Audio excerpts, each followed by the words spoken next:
Welcome to the Real Estate 401k Show. Here are your hosts, Ryan Gerdes, Mike Weinstein, and Justin Frederick, helping you build a legacy of wealth through real estate. Powered by the Recon Group at West USA and the Frederick team with Fairway Mortgage. NMLS number 625918. Well, welcome back to the Real Estate 401k Show. I am your host, Mike Weinstein, alongside Justin Frederick and Ryan Gerdes. You're going to want to go ahead and text the word DON'T to 623-AZ-RECON. That's DON'T to 623-AZ-RECON.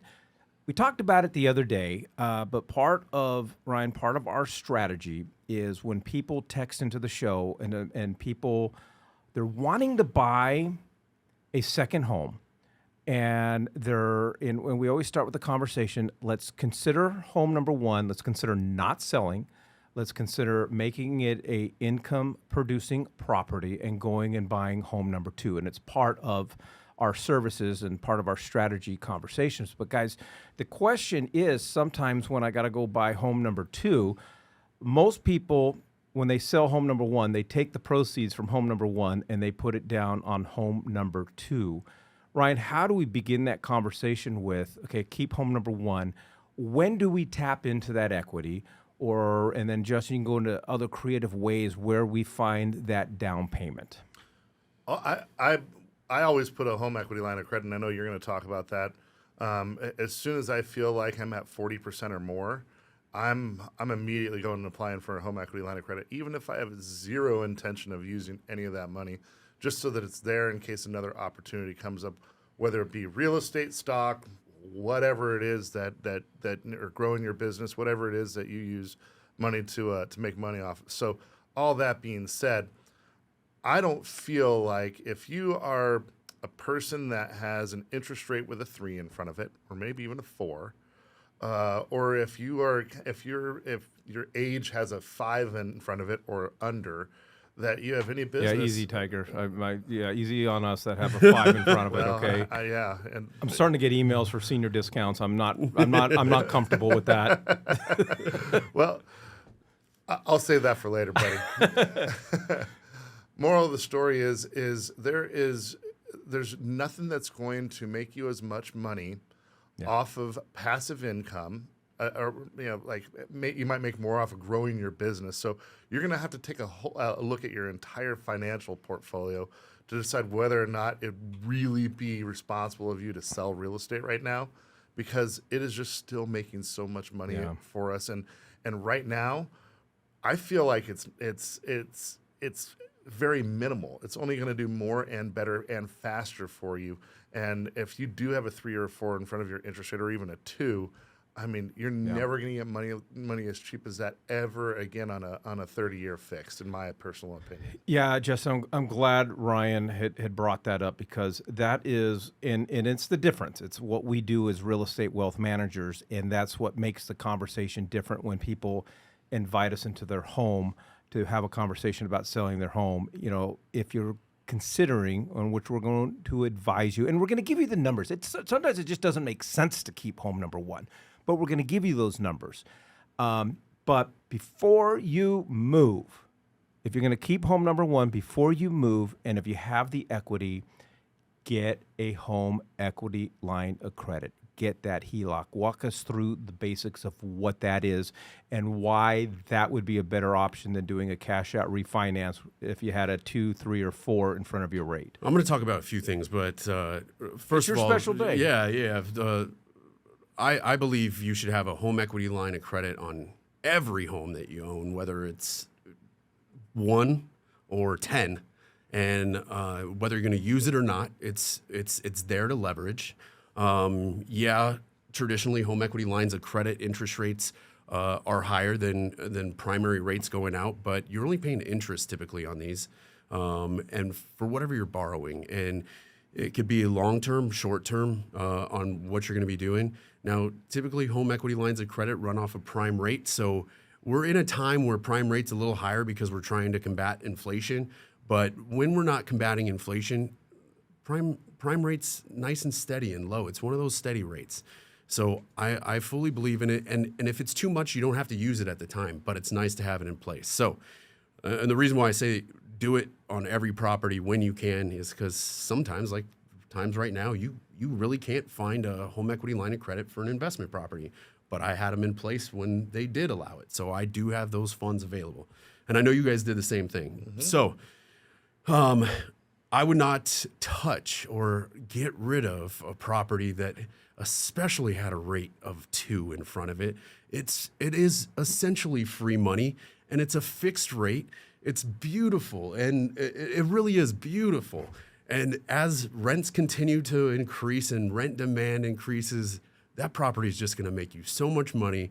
And by the time you're done with that mortgage, you're going to be so happy that you kept that interest rate, and you guys are doing so well at educating your buyers and your sellers on that strategy. Now, I know a lot of financial advisors out there would hate for you to touch your money that's in stocks, but I'm going to bring it up again because we haven't talked about it in a long time. If I wanted to buy $100,000 in, I don't care if it's securities,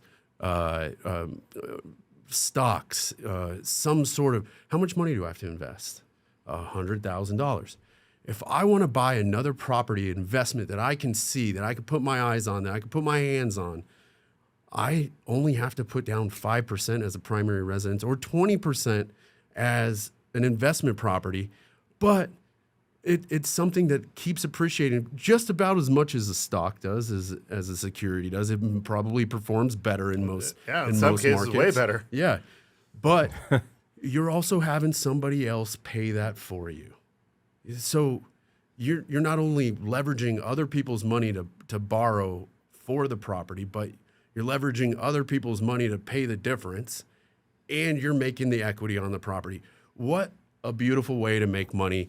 And what's the percentage on how people create wealth?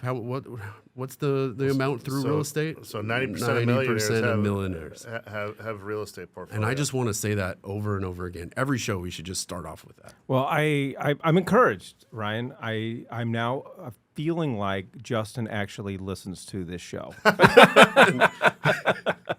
You're such an ass. I actually tell you what to say. Yeah, I know. I got a teleprompter right here. Yeah. We would just at the very least explore all your options, understand and not our strategies, understand the strategies of what 90% of millionaires do to increase their real estate portfolio and their overall portfolio.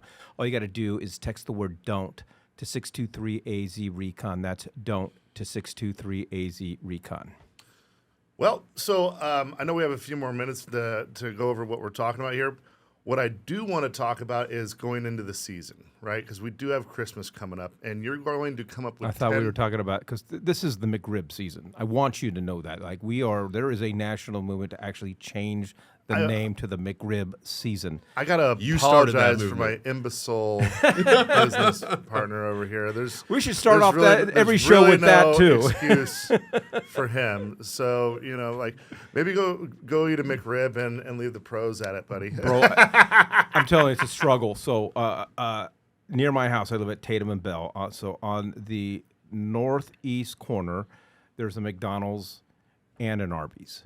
So the McDonald's has got the McRibs, but Arby's right now is running their 4 regular roast beef sandwiches for $10.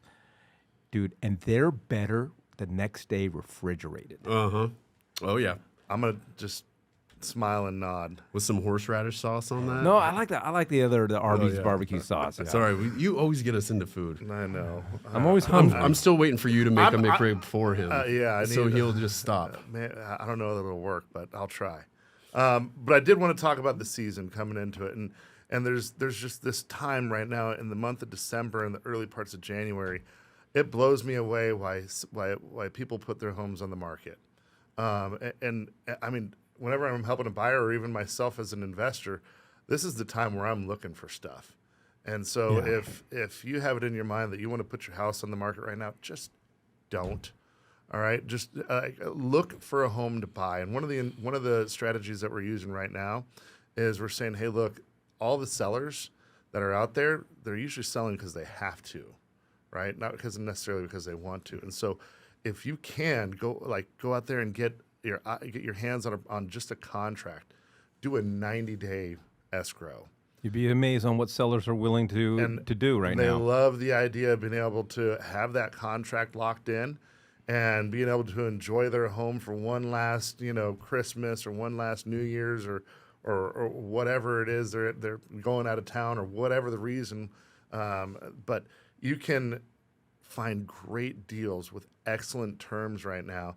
And then you stretch out into the new tax year, and then you get to posture your taxes however you want before you close at the beginning of next year. But Ryan, I don't want to be a landlord. Oh, okay. Well, do you like money? Do you love money? Because I think about it. I tell people, yes, being a landlord oftentimes comes with headache and heartache and complications and so forth. But we don't always look at the long term of how much, at the end of the day, how much money we are truly making on a property. And yeah, if a tenant's in there for 2 years and they move out and I got to replace some flooring and put some paint and so forth, I got to look back and go, okay, each month my positive cash flow was this. Each month they were buying down my principal. Each month I've got tax benefits, and each month my home has gone up. So you always have to look at the 4 ways you make money in real estate. But I advise, and I don't know where you guys fall in on this. I just tell people, listen, if you got a property that's positive cash flowing for you, whether it's $300 a month, $500 a month, $800 a month, that's not spending money. That money needs to go into a savings account or into a checking account for that specific property so that you're not having to write big checks out of your personal savings when problems pop up. The only time I would ever use that money it would be to reinvest. Yeah, my model is 6 months. So if I have, and I revisit it twice a year. So once in early June and then once, like late December, early January. And I want to know what all my numbers are for the past 6 months and what it cost me to hold that property.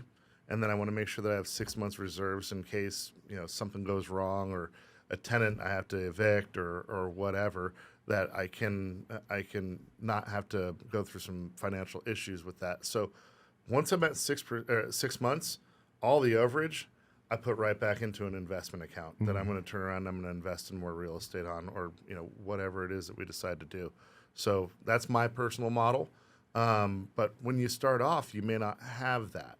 And so when you are building out your model to invest, your first one, you're going to have to be pretty lean typically. So you might only have 1 month worth of reserves.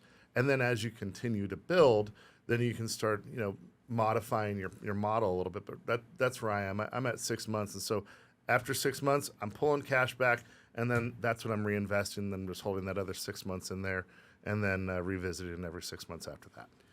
So I'm a little bit different. I do 3 months, and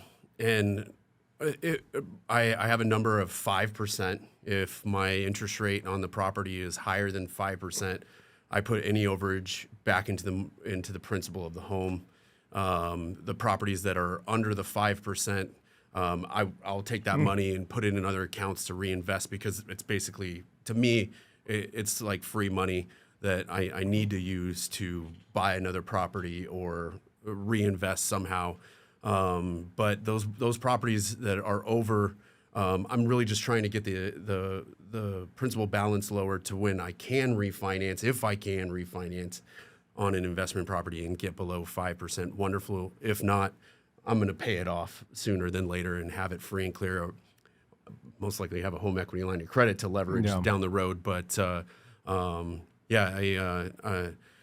like the 6 months. You're making me feel like I'm not doing a good job. I think I'm going to have to up my game there, because I do like that just because it's comforting. But I think I would reduce my price before I waited. Well, but see, it all plays into it, because if you have a 7% interest rate, you're still putting away 6 months at that 7%. So if you know that your debt service is $3,000 a month, then you're going to have $18,000 just for your debt service, and then plus whatever your utilities, maintenance, or whatever numbers are in there. So that's why it works for me, because for me, I'm not looking to pay off any of my mortgages for, I'm not going to start thinking about that for until I'm like Mike's age. I might start. I mean, Mike's age, you're like, Mike's age, dude. You better get lean, dude. Sometimes I hate you. Dude, you don't want to have any debt if you're Mike's age. He's in a bad situation. I'm just going to leave all that debt to my family. That's But I think too it matters where you live, and it matters the market. I'm more subscribed to where Ryan or where Justin's at with the 3 months, because I don't worry about, in our market in the Phoenix metro area, I don't worry about finding quality tenants. I mean, there's such a big demand for good rental properties. I remember there was a day and time sometimes a rental house could sit on the market for 2 or 3 months, but you could be in a different part of the country, and 3 months might be too risky. You might need that 6 months. No, the 6 months works for me, and makes you comfortable. And currently, we don't have any, or I don't have any interest rates that are up that high. So, and if they were, I'd still feel comfortable with the fact that in the next 12 to 18 months I can refinance out of them. But yeah, the 6 months works for me, and as I get older, I increase that number. So maybe when I'm Mike's age, it'll be like 4 years worth of reserves. All right, I'm going to do it to you. You've been mean to me. Let's talk about McRibs now. Again, we're going to bring it back. All right, we are not telling you what to do. We just want to provide options to you. If you've thought about, if you're wanting to move and you're wanting to buy a house, in which we would be more than delighted to help you do that. Oftentimes, that natural assumption is I've got to sell home number 1 in order to buy home number 2. All we want to do is have that opportunity to sit down with you and talk about your options, go through them, show you kind of our strategies, and then you can make a decision on what's best for you and your family. Just don't blindly walk away from money. All right, if you would like some more information, you'd like to talk with one of us, go ahead and text the word DON'T to 623-AZ-RECON. That's DON'T to 623-AZ-RECON. Thank you for joining us on the Real Estate 401k Show. If you want more information on how to build wealth, click on the link or text us at 623-297-3266. That's 623-AZ-RECON.